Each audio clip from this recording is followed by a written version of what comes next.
je peux vous dire que si je suis ici, moi, c'est que j'ai fait le contraire des gens, beaucoup de gens de ma génération, où, au moment où ils ont abandonné la pratique religieuse hebdomadaire, moi, j'ai commencé la pratique quotidienne.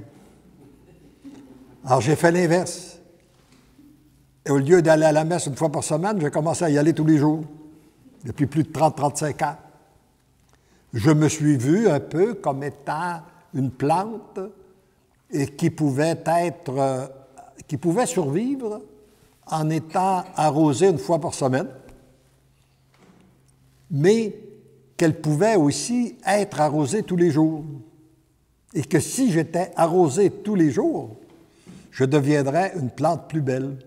Je pourrais grandir plus vite, et c'est à cette image-là que j'ai accepté de prendre du temps pour aller à l'Eucharistie à chaque jour.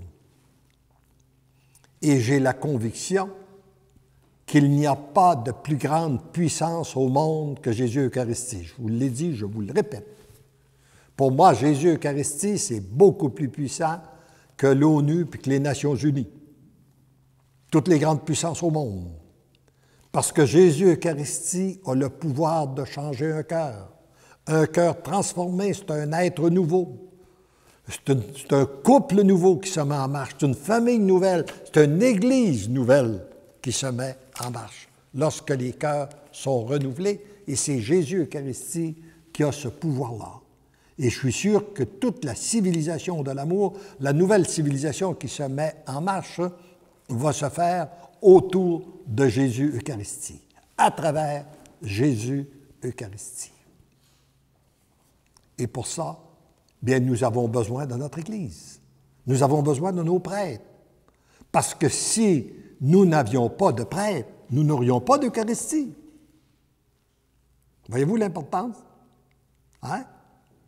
S'il n'y avait pas d'Eucharistie, il n'y aurait pas de prêtre. Mais s'il n'y a pas de prêtre, il n'y aurait pas d'Eucharistie. Alors, ils sont liés l'un à l'autre. D'où l'importance de les aimer et de prier pour eux.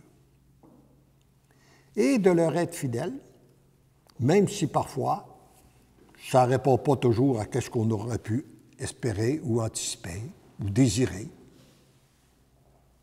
Il y a un geste que la Vierge Marie a posé, moi, qui m'influence beaucoup.